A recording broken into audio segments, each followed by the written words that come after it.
اللہ کی رحمت سے مایوس نہ ہو۔ وہ فرماتا ہے تہجد کا سجدہ ہر کسی کو نصیب نہیں ہوتا۔ تہجد وہ لاڈلی عبادت ہے اور اللہ کے لاڈلوں کو ہی نصیب ہوتی ہے۔ تہجد میں مانگی گئی دعا رد نہیں ہوتی۔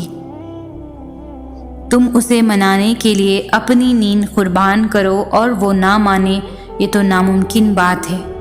تہجد کی نماز اللہ نے بنائی ہی قبولیت کے لیے ہے۔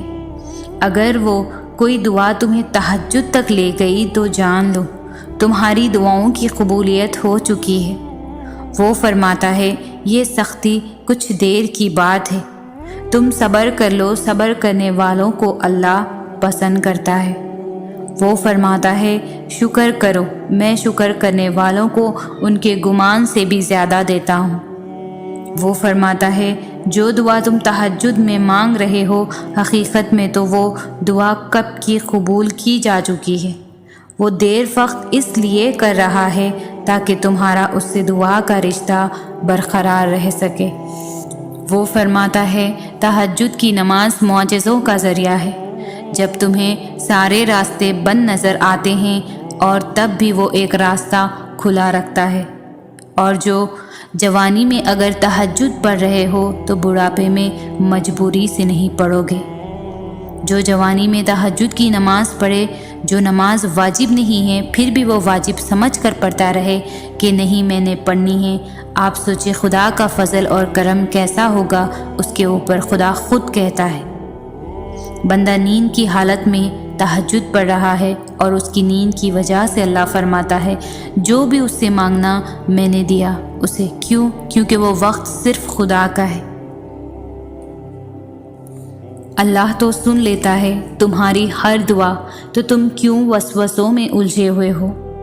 جہاں تمہاری ہمت ٹوٹ جاتی ہے اللہ وہیں سے معجزے عطا کرتا ہے، تو کیوں مایوس ہوتے ہو؟ تمہاری دعائیں اللہ قبول کر لیتا ہے، بس تمہارا انتظار کرتا ہے۔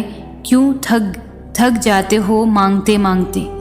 تمہاری خوشیاں تمہیں دینے کے لیے اللہ ایسا وسیلہ بناتا ہے جو تم تک خوشیاں لا سکے، تو کیوں ڈرتے ہو کہ وہ تمہیں خوشیاں نہیں دے گا؟ اللہ تو تمہارے خوشیوں کا مالک ہے، وہ تمہیں خوشیاں کیوں نہیں دینا چاہے گا؟ تمہارا صبر آزما کر تمہیں جو چاہیے دے دے گا۔ یقین رکھو تمہاری کہانی خوشیوں تک موڑ دے گا۔ تہجد پڑھا کرو، کوئی ملے یا نہ ملے لیکن اللہ مل جاتا ہے، اور تمہارے لیے اللہ کو پا لینا ہی کافی نہیں ہے کیا؟ اللہ کسی جان کو اس کی طاقت سے زیادہ نہیں آزماتا۔ تلاش یار کے بجائے تلاش خدا میں گم ہو جا۔ سکون ہی سکون چاہیے اگر زندگی میں، تو ہونے والی ہر رضا میں گم ہو جا۔ وہ بھی ہو جائے گا جو تو چاہتا ہے، پہلے خدا کی چاہ میں تو گم ہو جا۔ کسی کی چاہ اگر آنی ہے خدا کی طرف، خدا کی چاہت میں ہی گم ہو جا۔ بڑی پریشانی کا حل سجدہ ہے، میں سجدے میں اس کے گم ہو جا۔ یہ غم، تکلیف، پریشانی سب وقتی ہے، بھول جا اور سب کچھ بھول جا، تو صرف عشق خدا میں گم ہو جا۔ چاہتے ہو دنیا اور آخرت کی کامیابی اگر، تو کائنات تخلیق کرنے والے کی حکمت میں گم ہو جا۔ اگر چاہیے تجھے اپنی ہر دعا کی قبولیت، تو جو ہو رہا ہے اسی میں راضی ہو کے گم ہو جا۔ لوگوں کے دیے ہوئے دھوکے اور دغا بازیاں، اسی میں راضی ہو کے گم ہو جا۔ لوگوں کے دیے ہوئے دغا بازیاں اور دھوکے سب بھول جا، تو بس مسکرا کر خود ہی میں گم ہو جا۔